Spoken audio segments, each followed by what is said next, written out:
At 91, Shirley MacLaine finally opens up about Paul Newman.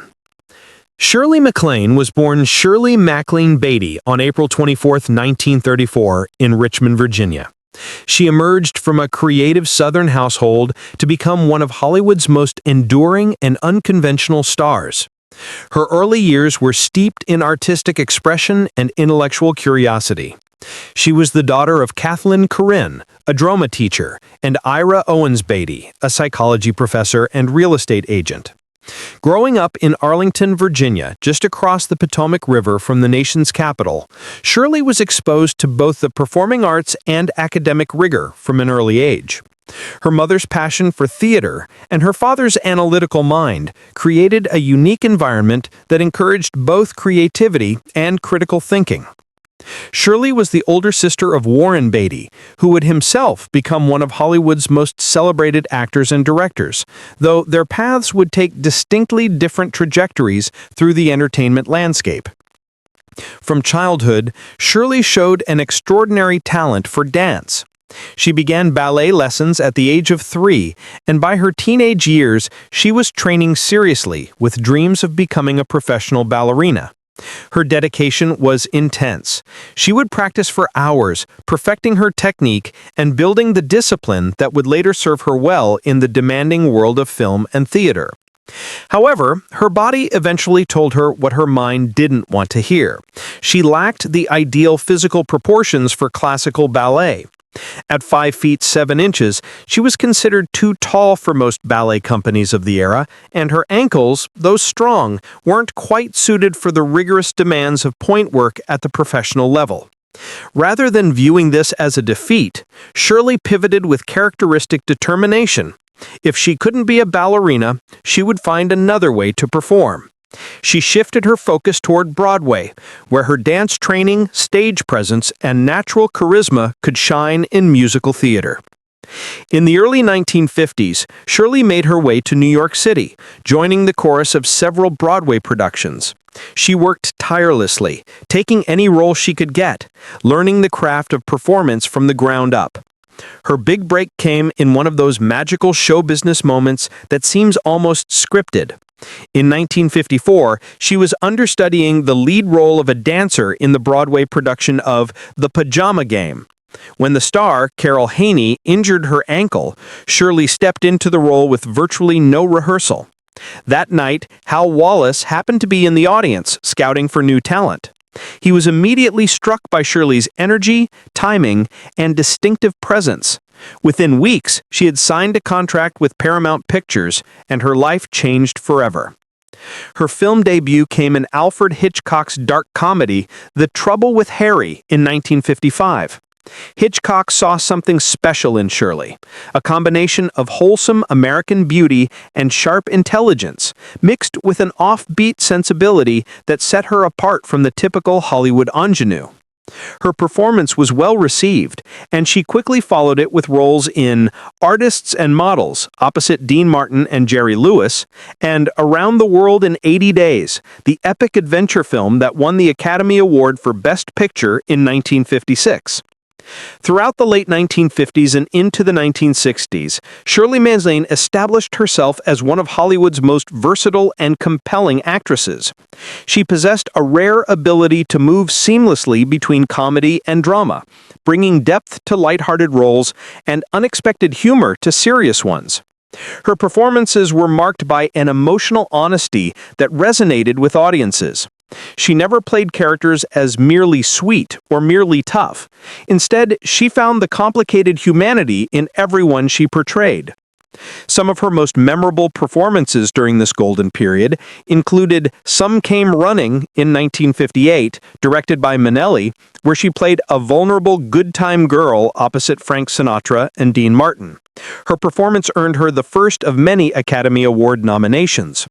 She followed this with The Apartment in 1960, directed by Billy Wilder, where she played Fran Kubelik, an elevator operator caught in a complicated romantic situation with Jack Lemmon's character. The film was both a critical and commercial triumph, winning the Academy Award for Best Picture, and Shirley's performance is still considered one of her finest, capturing both the sweetness and the world weariness of a woman navigating the complicated power dynamics of corporate America. She continued to take on challenging and diverse roles throughout the decade, starring in Irma la Douce in 1963, reuniting with Billy Wilder and Jack Lemmon in a comedy about a Parisian prostitute that showcased her physical comedy skills and her ability to bring dignity to unconventional characters. Her work in The Children's Hour in 1961, directed by William Wyler, tackled the then taboo subject of lesbianism and showed her willingness to take on socially challenging material. She also appeared in Two for the Seesaw opposite Robert Mitchum, What a Way to Go with Paul Newman, and Gambit with Michael Caine, each role adding another dimension to her growing reputation as an actress who could do anything. Beyond her work in film, Shirley became known for her outspoken personality and her refusal to conform to Hollywood's expectations of how a female star should behave. She was politically active, particularly in her opposition to the Vietnam War, and she wasn't afraid to speak her mind about social issues, feminism, and the treatment of women in the entertainment industry. She also developed a deep interest in spirituality and metaphysics, which would become a defining aspect of her public persona in later decades. The 1970s brought continued success and evolution for Shirley MacLaine. She won the Academy Award for Best Actress for her role in Terms of Endearment in 1983, playing Aurora Greenway, a complex, difficult, deeply loving mother in a story about the relationship between a mother and daughter over 30 days. Her acceptance speech, in which she joked about deserving the award and then became genuinely emotional, was vintage Shirley. Candid, funny, and ultimately deeply human. Throughout the 1980s and 1990s, she remained active and relevant, starring in films like Madame Sosatska, Steel Magnolias, Postcards from the Edge, and Guarding Tess. She also wrote a series of best-selling memoirs that explored her spiritual beliefs, her experiences with reincarnation and past lives, her travels, and her reflections on the entertainment industry. These books, including Out on a Limb and Dancing in the Light, made her a figure of both admiration and gentle mockery. But Shirley never seemed to care what people thought. She lived her truth, and that authenticity only deepened her connection with her fans. Shirley MacLaine's personal life was as colorful and unconventional as her career. In 1954, just as her film career was beginning, she married Steve Parker, a businessman and aspiring producer. Their marriage was unusual from the start. Parker spent much of his time in Japan, where he had business interests, while Shirley remained primarily in the United States, pursuing her acting career. For most of their marriage, they lived on opposite sides of the Pacific Ocean, seeing each other only sporadically. This arrangement suited Shirley in many ways. She valued her independence and her freedom to focus on her work without the daily constraints of a traditional marriage. She was open about the fact that both she and Parker had relationships with other people during their marriage, though they maintained a connection that lasted for decades. In 1956, they had a daughter, Sachi Parker, who was raised primarily by her father in Japan. Sachi's relationship with her mother would become complicated and painful.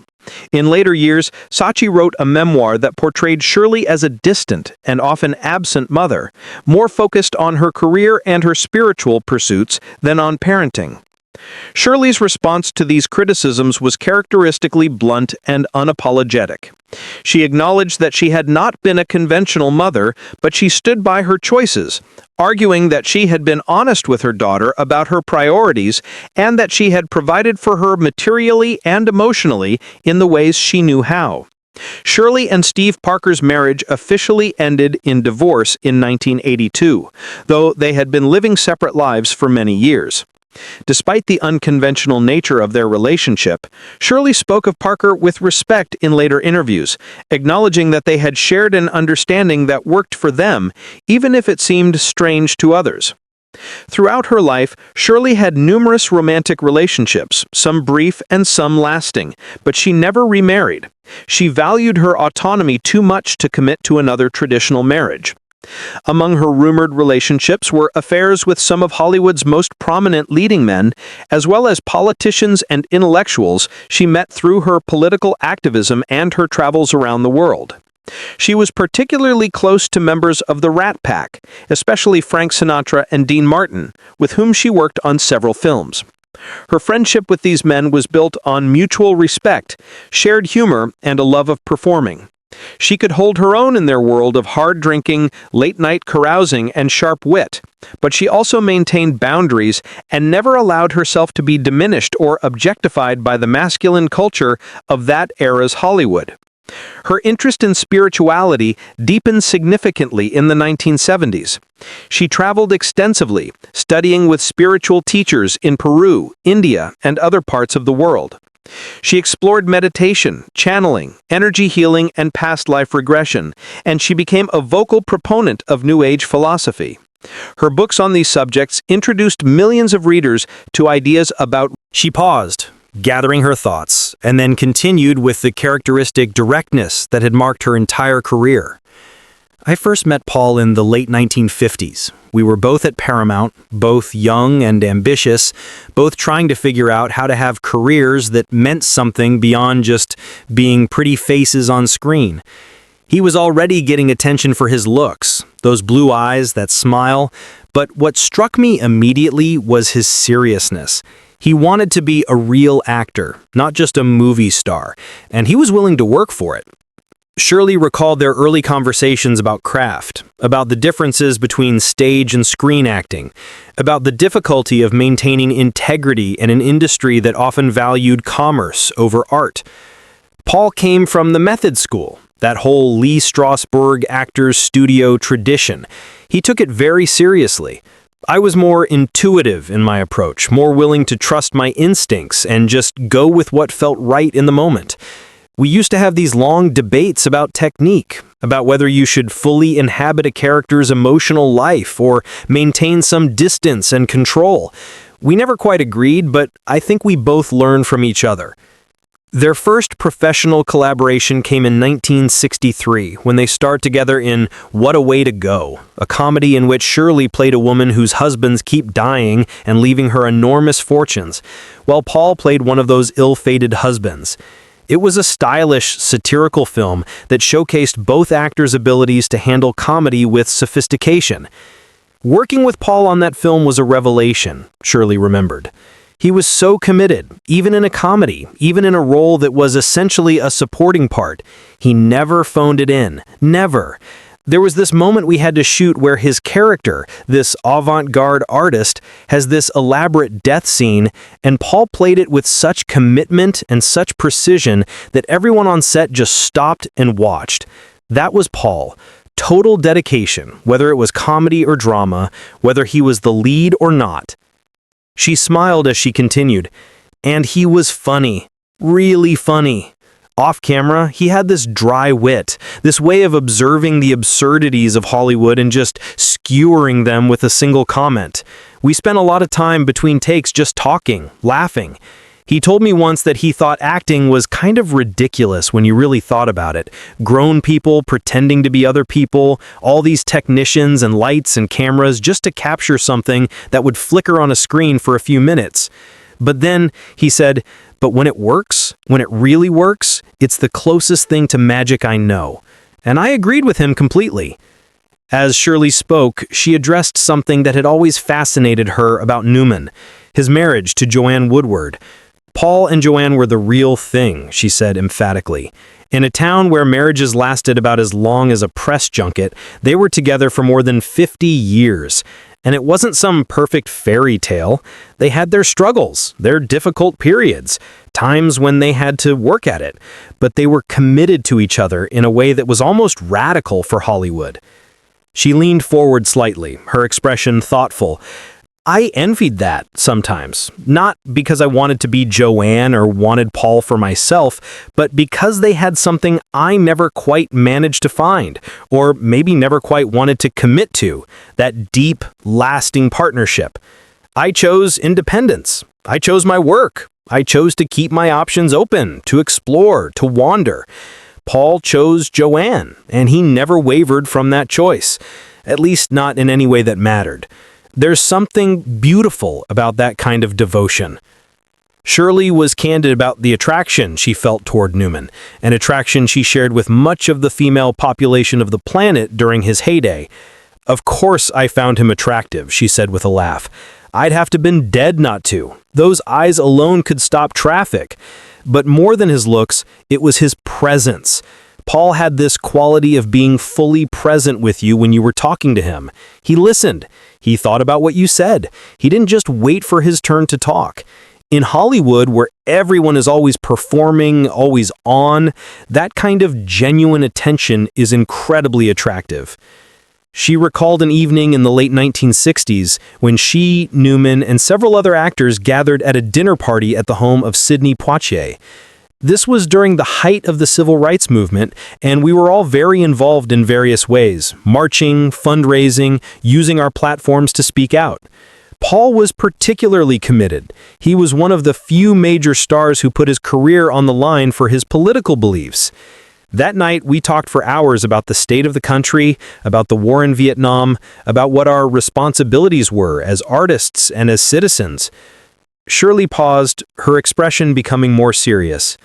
Paul said something that night that stayed with me.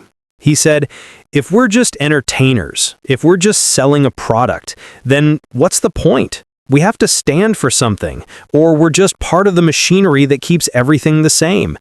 And he meant it. He put his money where his mouth was over and over again. He supported causes that weren't popular, candidates who were considered too progressive, organizations that were fighting for real change. And he did it quietly, without making a big show of it, because that wasn't his style. The conversation turned to Newman's work as a director and his commitment to nurturing new talent. After Paul started directing, after films like Rachel and The Glass Menagerie, he became even more interesting to me. He wasn't content just to be in front of the camera. He wanted to tell stories, to shape narratives, to give opportunities to actors who weren't getting them.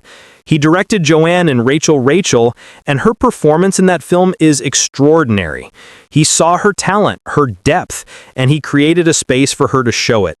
That's love, but it's also respect. He respected her as an artist, not just as his wife. That he could just be a regular person walking down the street, going to the hardware store, sitting in a coffee shop without people staring. I told him that was the price of the ticket, that we'd all signed up for this when we decided we wanted to be actors. But I understood his frustration. Fame is a strange thing. It gives you so much, but it takes away your anonymity, your privacy, your ability to just exist in the world without being observed. Shirley addressed Newman's competitive nature, particularly on the racetrack and in his career. Paul was intensely competitive, she said. He wanted to win, whether it was a race, an acting award, or just a friendly game of pool. But his competitiveness wasn't mean-spirited. He competed with himself more than with others. He was always trying to be better, to push himself further. I think that drive is what kept him working and improving well into his 80s. He never got complacent. He never thought he'd figured it all out. He stayed hungry, stayed curious, and that kept him vital. She recalled a conversation they had about acting technique in the 1970s, during the height of both their careers. We were at some industry event, and we ended up in a corner talking for hours about the craft, Shirley remembered. Paul was telling me about his process, how he built characters from the inside out, how he tried to find the emotional truth in every moment. I told him I worked more from instinct, from a kind of spiritual connection to the character. He was fascinated by that. He asked me all these questions about how I prepared, what I did to get into the right headspace. We were approaching the same goal from completely different angles, but we both respected each other's methods.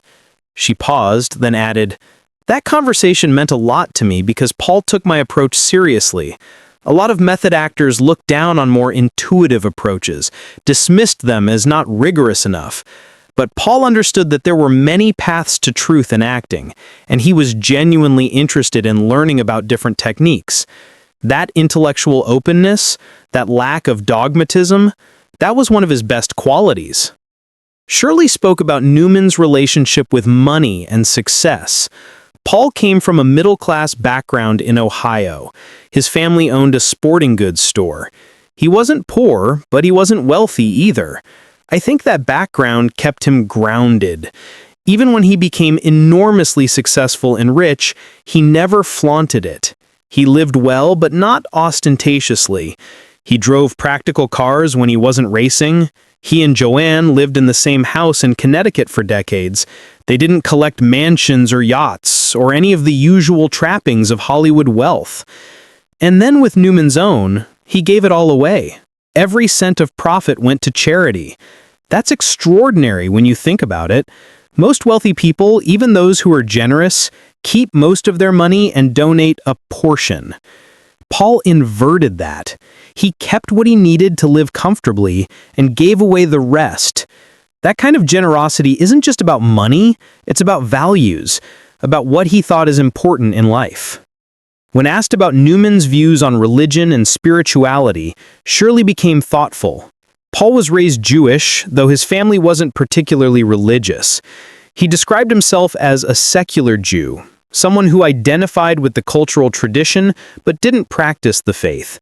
He was skeptical of organized religion, but I think he had a deep ethical sense, a strong moral compass that came from somewhere spiritual, even if he wouldn't have used that word. She smiled. We had some interesting conversations about spirituality over the years. I'm very open about my beliefs in reincarnation, in past lives, in a spiritual reality beyond the material world.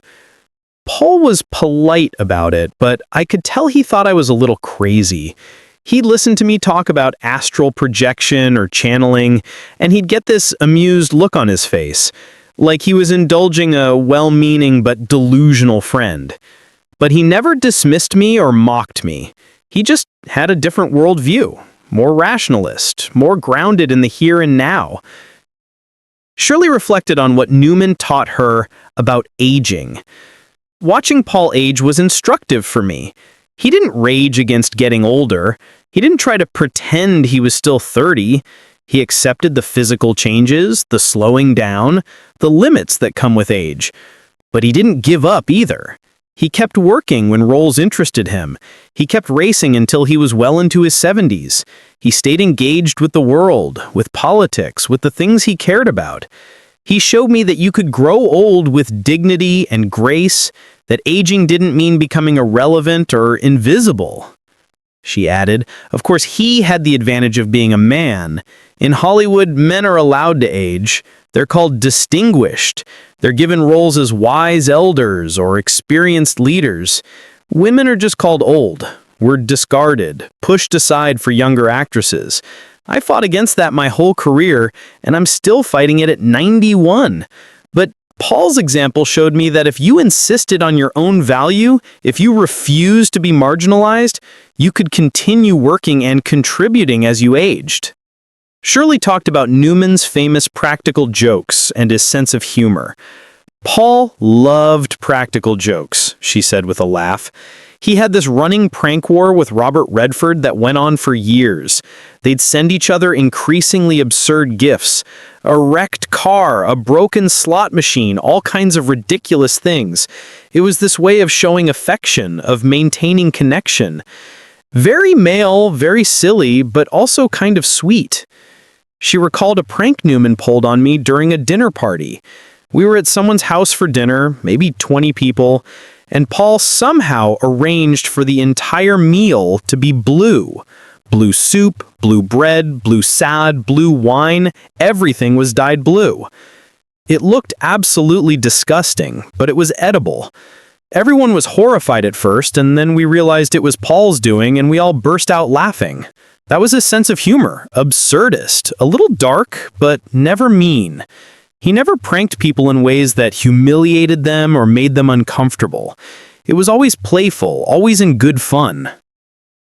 Shirley explained Newman's relationship with the press. Paul hated the Hollywood press. He thought it was intrusive and superficial.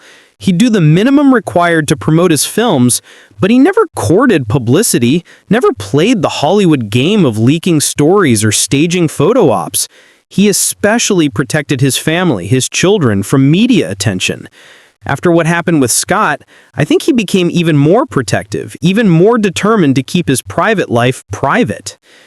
She continued, I respected that about him. Even though my relationship with the press was different, I was more open, more willing to share aspects of my life, particularly my spiritual journey. But Paul set boundaries and enforced them. He didn't owe the public access to every aspect of his life, and he refused to give it. In today's world with social media and 24-hour celebrity coverage, I'm not sure an actor could maintain the privacy Paul did, but he managed it through sheer force of will and consistency. Shirley reflected on Newman's body of work and which performances she found most memorable. There are so many great Newman performances, she mused. Fast Eddie Felson in The Hustler, and then again in The Color of Money 25 years later. Watching that character age and change over time was remarkable. Luke Jackson in Cool Hand Luke, the stubborn rebel who refuses to be broken. Butch Cassidy, charming and doomed. Frank Galvin in The Verdict, a washed-up lawyer fighting for redemption. And Sully in Nobody's Fool, this aging small-town handyman full of regrets, but still hanging on to his dignity. She paused, thinking. But you know what performance of Paul's I find most affecting? His role in the effect of gamma rays on Man in the Moon marigolds, which he also directed. He played a very small part, just a few minutes of screen time, as a junk dealer. But there was such sadness and weariness in that performance, such lived-in reality.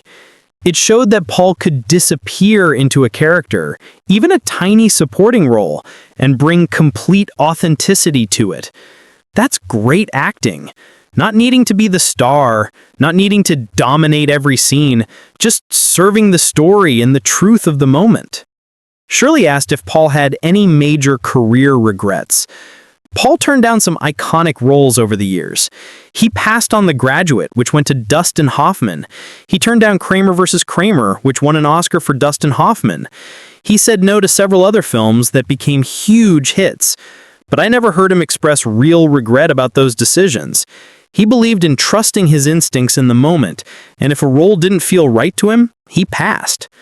Sometimes that meant missing out on something great, but it also meant he never did work that felt false or compromised. The only thing I ever heard Paul express regret about was his relationship with his son Scott. He wished he'd been more present, more understanding, more able to help Scott with his struggles. That haunted him. But in terms of his career, his work, no, I don't think he had major regrets.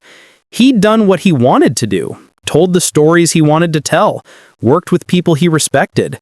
That's more than most actors can say.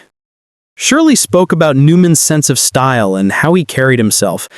Paul had this effortless style. He looked good in everything, a tuxedo, jeans and a t-shirt, racing overalls.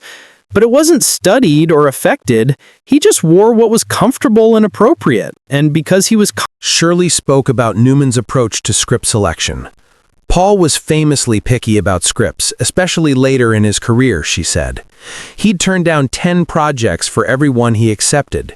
He was looking for characters that interested him, stories that had something to say, directors he respected. Money wasn't the primary consideration. He'd do small indie films if the material was good. That selectivity meant his filmography is remarkably strong. Very few real duds, lots of interesting work. That's the benefit of being able to say no, of having the power and the financial security to wait for the right project.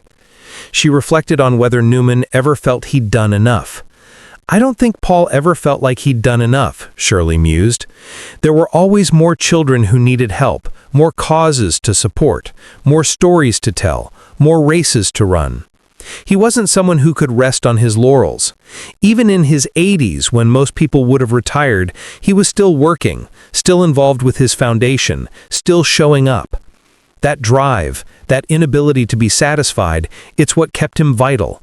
But I also think it was exhausting.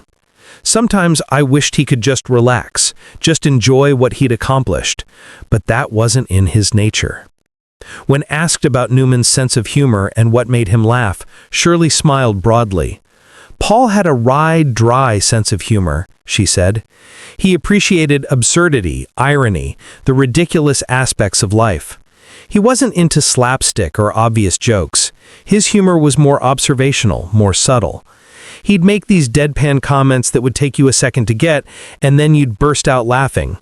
He especially loved puncturing Hollywood pomposity, making fun of the self-importance that infected so much of the industry. She recalled a specific moment. We were at some award show in the 1980s, and there was this incredibly pretentious speech being given about the importance of cinema as art. Paul leaned over and whispered, "We're just people pretending for money. Let's not overthink it."